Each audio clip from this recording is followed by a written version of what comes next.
Welcome to the Here's My Story channel. I'm Alfie.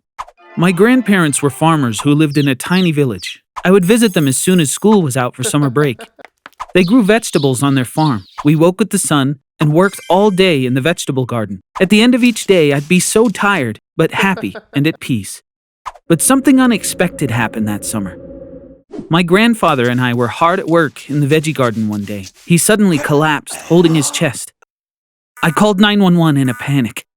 Alfie, you're such a great kid, my grandfather said. I wish I could have more time with you. Take care of your grandma for me. I'm sure you'll grow up to be a fine young man. He died before the ambulance arrived.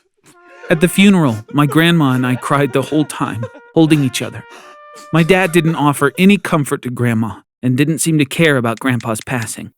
He never visited, even though they were his parents. I'd be willing to bet he couldn't even remember the last time he'd seen them. During the funeral, I overheard my parents whispering to each other. "Can't we just put her in a retirement home?" Mom said. "I don't want her living with us." Dad replied, I don't want that either, but we have to take her in for a while. My father put all their savings into my mother's bank account. She must have at least $150K in there. At least, if we can get our hands on that money, we can open the gas station of our dreams. I couldn't believe what I was hearing. How could anyone be thinking about money at a time like this? Despite endlessly dreaming about money, they were always broke. I wanted to humiliate them, call them out with everyone watching in the church. But I stayed silent. Grandma would have to live in a retirement home if they didn't get the money, and that was the last thing I wanted. The following day, Dad asked Grandma for the money in her bank account. Grandma said no. That is Alfie's college fund. Sell the house and the land. Start your business with the money from the sale. I don't care. Just don't touch Alfie's money, she said firmly. When he heard that, Dad's mood took a turn. Mom, who would buy a property in the middle of nowhere? Even if somebody wanted to, it's only worth a few $1,000s. Give us the money. We've been planning for this gas station for years. Alfie doesn't need to go to college. He hasn't got the brains for it anyway. Dad put me down all the time. I could ignore that, but I couldn't believe he would force my grandmother to give up the money just to live with us. I didn't even know my grandparents had saved their money for me. "Grandma," I said, "it's okay to give Dad the money in the bank. If I have to choose between you and college, I choose you." I meant every word. My parents got the money and Grandma moved right into my room, even though I had lost one of the two people I loved the most. Thankfully, one of them had come to live with me. Grandpa's death broke my heart, but at least I had this. My parents immediately got to work setting up the gas station. I rarely saw them. I started a small garden in front of our house full of tomatoes, carrots, broccoli, and potatoes. Grandma deserved to eat fresh vegetables like she did back on the farm. My parents saw me working in the garden as they left for work one morning. That kid is such a disappointment, Dad scoffed. We're out building the busiest gas station in town and he's still trying to grow potatoes. Why? Because he's a potato head. They laughed so hard the neighborhood shook and sped off in their new car. At first it seemed like business was booming. Between the luxury SUV, shopping bags with high-end labels, and a maid, Mom and Dad's luck looked like it was finally changing. Of course, they kept it all to themselves, even the maid. It seemed weird my parents could make so much money in such a short time running a gas station. But at the time, more time with the business meant they barely spent any time at home. For the most part, Grandma and I lived in peace. Unfortunately, something happened that changed everything. One night, the police raided our house. They took my parents away. It came as a shock until we found out why. In our part of the country, oil is a big industry. We have colossal rigs and refineries that extract and process crude oil straight from the ground. Apparently, my parents had found a shady investor while opening the station, an investor with a long criminal rap sheet. Their partner had found a method of tapping into the refinery's main pipeline, allowing them to siphon thousands of gallons of stolen fuel. So you see, they were selling stolen gas at the station. That's why they'd made so much money so fast. After a month or so, my parents were released on bail, but the police seized everything they'd earned from the business. They lost everything, including the money they got from my grandmother. My parents were back to their miserable lives. Not only were they fighting each other all the time, but they took it out on Grandma and me. One day, my dad came at Grandma in a threatening tone. We have to sell the farm. My dad left everything to you. You're going to sell the land and give us the money or you're going in a home. "Of course, son," she said lovingly. "Anything to keep my family together." I couldn't take it anymore. No, Grandma, I said. Please don't fall for it again. My dad already took your money from the bank. If they'd been doing honest work in the first place, we wouldn't be in this mess. Why should we have to suffer for their actions?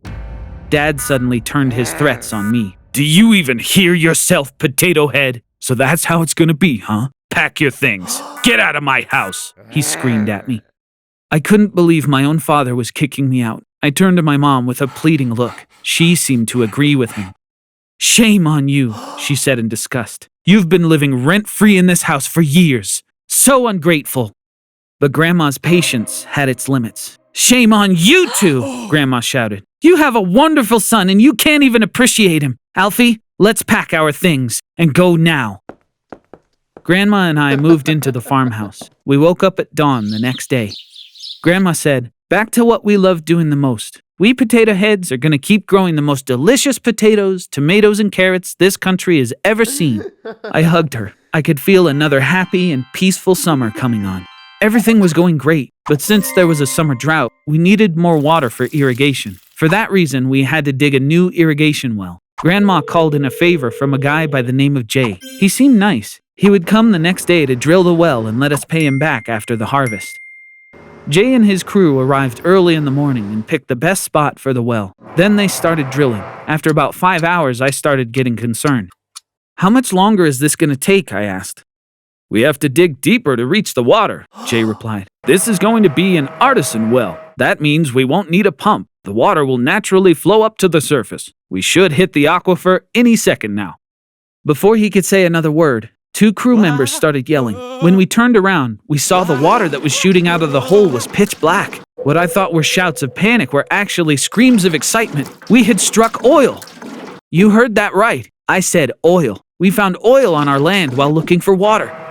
The thing I remember most from that day was Jay hollering with joy. It's a blowout! You're rich! Filthy rich! To secure the oil rights, you have to let the government know. So we started the paperwork. Inspectors surveyed the land and found a large oil deposit underground. So we signed a contract. The government would handle drilling arrangements and make regular payments to my grandmother in exchange. According to the inspectors, the well could last 90 years of production. Grandma would make millions of dollars off the oil well. We felt like we'd hit the jackpot. Grandma bought a beautiful home by the water. We were going to spend the summer there together, and as 2 potato heads, we would continue growing potatoes and other vegetables in our backyard. Our veggie garden turned oil field, made it on the news. It was exciting at first, but then my parents came calling. How are you, son? We saw you and your grandma on the TV. We want to come celebrate. Where are you now? He asked.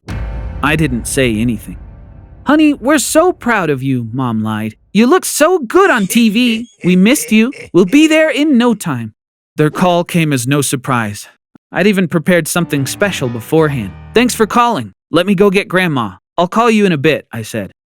My parents were excited. My dad said, That would be amazing. We missed your grandma too. We'll be waiting for your call, son. And hung up.